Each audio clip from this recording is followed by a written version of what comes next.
Assalamualaikum teman-teman, seperti biasa sebelum mulai Mimin mendoakan semoga teman-teman semua selalu dalam keadaan sehat walafiat. Oke, kali ini kita akan melanjutkan Martial Master versi novel bagian 281. Bagi yang baru bergabung, selamat bergabung. Dan bagi yang belum subscribe dulu lah agar Mimin tambah semangat lagi nih bikin videonya. Oke, kalau sudah kita langsung masuk ke isi ceritanya.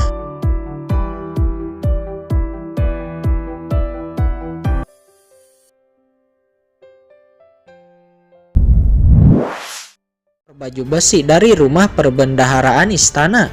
Pantas saya sedikit tidak asing sebelumnya. Saya juga pernah mencoba untuk memperbaikinya, namun gagal. Tidak disangka Tuan Qin dapat memperbaikinya.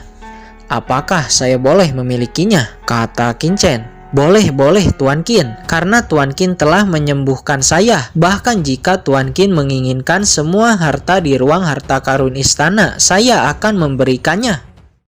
Pada saat ini wajah Liu Xuanrui, Zhou Qingpeng dan yang lainnya nampak bingung dan tidak mengerti metode yang Qin Chen gunakan. Melihat ekspresi bingung dari semua orang, Qin Chen kemudian berkata, sebenarnya leluhur Liu Tai telah menerobos pada 20 tahun yang lalu. Namun karena ki sejati dingin yang ditarik oleh arai pengumpulan ki dari seluruh kota kekaisaran dan memasuki tubuh Liu Tai, dan karena ki sejati dingin inilah leluhur Liu Tai jatuh dan menyebabkan penyimpangan kultivasi dengan pil Hui Guangdan dan pil Zhou Porder. Juga dengan dipukul untuk membuatnya marah dan esensi darah bergejolak dengan ekstrim. Kombinasi dari metode-metode ini akhirnya dapat menaikkan vitalitas kehidupan Liu Tai dan juga menghilangkan ki sejati dingin di tubuhnya. Pada akhirnya kamu menembus penghalang dan menerobos. Setelah menerobos secara alami, usiamu akan bertambah dan kerusakan di tubuhmu juga perlahan-lahan akan sembuh, kata Qin Chen menjelaskan. Mendengar ini mereka semua nampak mengerti, namun tidak ada yang memahaminya. Metode Qin Chen ini di luar kualifikasi mereka. Tuan Qin, apakah ki sejati dingin itu dilepaskan oleh sekte pengembalian asal secara sengaja? Kata Liu Tai. Memang ki sejati dingin ini berasal dari sekte pengembalian asal, namun jika disengaja itu belum tentu, karena ki sejati dingin ini sangat aneh, kata Qin Chen. Pada saat ini, Liu Xuanrui, Zhou Qingpeng, Nan Gongli, dan Ye Lo Hongtao benar-benar terpukau dengan metode Qin Chen. Di saat yang sama, mereka juga memiliki keyakinan tentang ucapan Qin Chen sebelumnya kepada mereka. Xiao Chen, mengenai terobosan kami. Sekarang semua bahannya telah tersedia termasuk separ kaisar. Kapan itu akan dimulai? Jangan khawatir soal itu. Ada susunan 7 arai di sini, dan tempat ini sangat cocok. Apakah leluhur Liu Tai mengizinkannya? Kata Qin Chen. Xiao Chen, jangan tanya lagi. Selama kamu mau, saya pasti menyetujuinya. Baiklah, kalau begitu, saya akan mendirikan susunan niat bela diri di sini. Mungkin memerlukan waktu yang cukup lama sebelum tiba waktu di mana kalian akan menerobos. Setelah kalian memasuki kelas Martial King, pada saat itu kita akan mulai serangan kepada keluarga Leng. Jadi leluhur Liu Tai untuk saat ini jangan bertindak gegabah, kata Qin Chen memperingatkan Liu Tai. Jangan khawatir Xiao Chen, saya mengerti, kata Liu Tai. Di hari berikutnya Qin Chen mulai mengatur niat bela diri di sana. Susunan niat bela diri sangat sulit, bahkan dengan bantuan Ye Lo Hongtao dan lainnya setidaknya memerlukan waktu sekitar 1 bulan untuk menyelesaikannya.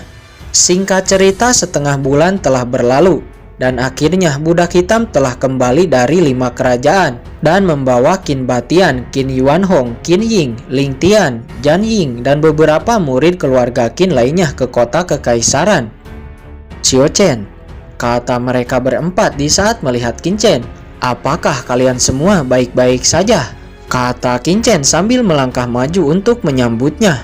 Mereka akhirnya berbincang-bincang dalam waktu yang cukup lama. Tuan Qin, siapa orang-orang ini? Kata Liu Xuanrui datang ke hadapan Qin Chen dan bertanya dengan sangat sopan. Mereka semua adalah saudara saya dari 5 kerajaan.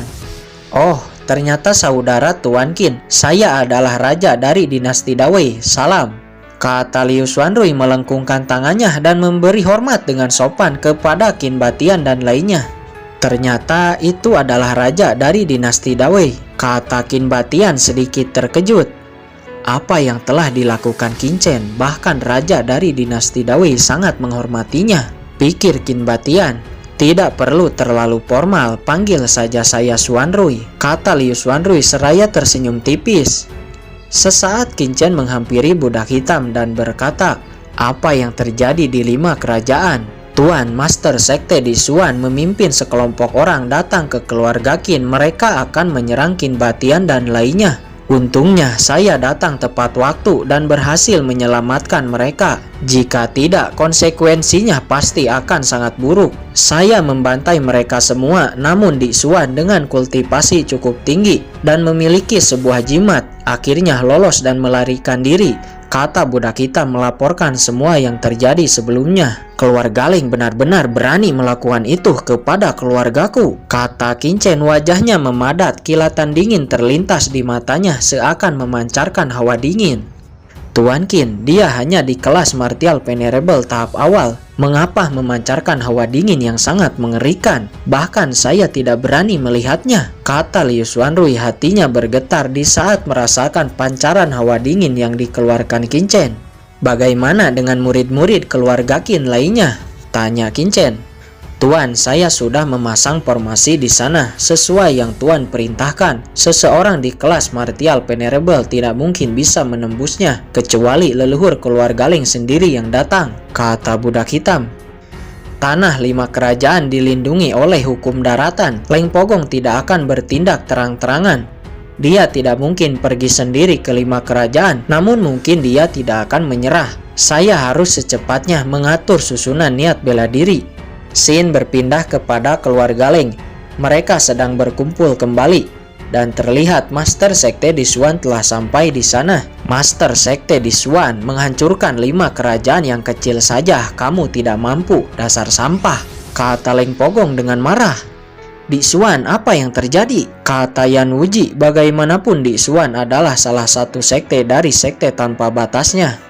Tuan Yan Wuji, anak itu sangat licik. Dia ternyata sudah mengirim seorang ahli ke 5 kerajaan. Dia membantai semua orang-orang saya. Saya beruntung bisa lolos, jika tidak saya juga mungkin akan mati, kata Di Xuan dengan suara yang pahit. Dia bahkan sekarang menyesal karena telah melakukan ini semua. Leluhur, biarkan saya yang pergi ke 5 kerajaan, kata Leng Peipan. Tidak perlu, lupakan. Sekarang anak itu telah mengetahuinya, dia pasti telah bersiap, kata Leng Pogong. Kemudian Leng Pogong memandang Yan Wuji, Yue Lengchan dan Wu Chenpeng lalu berkata, saya telah menyelidiki Papiliun Candi ini dan ya seperti yang kita duga, anak itulah akar dari Papiliun Candi ini. Kita harus secepatnya membunuh anak itu, jika tidak cepat atau lambat Papiliun Candinya akan menelan semua bisnis kita. Yah, betul itu. Sekarang Papiliun Candi semakin hari semakin berkembang. Dapat dipastikan selama kita tidak bertindak, semua bisnis kita akan bangkrut. Tapi sekarang anak itu sedang berada di istana kekaisaran. Sangat merepotkan, kita tidak bisa membunuhnya di bawah pengawasan si tua Liu Tai. Baiklah, kita hanya bisa menunggu di saat bocah itu keluar dari istana kekaisaran. Saya sendiri yang akan membunuhnya, kata Leng Pogong yang nampak sangat marah. Tapi si tua Liu Tai itu pasti akan bertindak. Ditambah tanah suci darah, Papiliun Pil dan lainnya. Aliansi dari keempat kekuatan kita mungkin tidak akan sanggup melawannya, kata Wu Chenpeng dengan suara yang dalam. Siapa bilang hanya kita, kata Leng Pogong dengan senyuman tipis. Apa maksudmu? Apakah masih ada yang lain? Kata Wu Chenpeng. Ya, saya diam-diam telah menghubungi dinasti Dazhou untuk bekerja sama. Dinasti Dazhou adalah musuh dari dinasti Dawei. Kedua dinasti ini sering berperang di perbatasan untuk memperebutkan wilayah. Kita bisa menggunakannya, kata Leng Pogong. Tapi jika kita bekerja sama dengan dinasti Dazhou, kita akan dianggap sebagai pengkhianat dinasti. Apakah kamu masih ingin setia dengan dinasti Dawei ini yang jelas-jelas ingin menyingkirkan kita? Kata Leng Pogong. Mendengar ini semua orang tiba-tiba terdiam. Sesaat berikutnya mata mereka saling memandang sebelum akhirnya tersenyum jahat. Ini rencana yang sangat bagus. Scene berpindah kepada istana kekaisaran. Setelah usaha yang cukup lama, boom! Akhirnya susunan niat bela diri telah selesai. Qin Chen terlihat cukup lelah, namun wajahnya nampak senang. Tuan Qin, inikah susunan niat bela diri itu? Apakah Xuan Rui, Zhou Qimpeng dan lainnya benar-benar akan menerobos kelas Martial King dengan ini? Kata Liu Tai. Yah, benar. 3 hari lagi kita akan memulainya dan membuka susunan niat bela diri ini. Tapi saya mengingatkan, siapkan mental dan kondisi kalian. Jika kalian tidak cukup kuat, maka kemungkinan kalian akan mendapatkan serangan balik. Jadi saya harap kalian siapkan kondisi terbaik kalian, kata Qin Chen dengan mata yang sangat serius. Mendengar ini mereka mengangguk dan berkata, baiklah Tuan Qin. Formasi niat bela diri ini adalah formasi yang dapat berbagi pemahaman martial Dao secara bersama-sama. Qin Chen kemudian memberitahukan hal ini kepada semua orang. Karena formasi niat bela diri ini bisa dilakukan juga oleh seniman bela diri umum lainnya, namun hanya di luar formasi. Tapi walaupun di luar formasi itu akan sangat berguna untuk kultivasinya.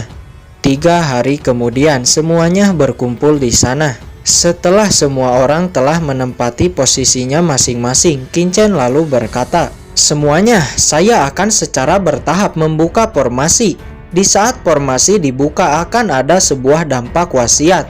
Jika kalian tidak sanggup menahannya, segera keluar dari jangkauan formasi. Mendengar ini semua orang menganggukkan kepalanya. Kemudian Qin Chen membentuk sebuah segel. Seketika formasi mulai terbuka.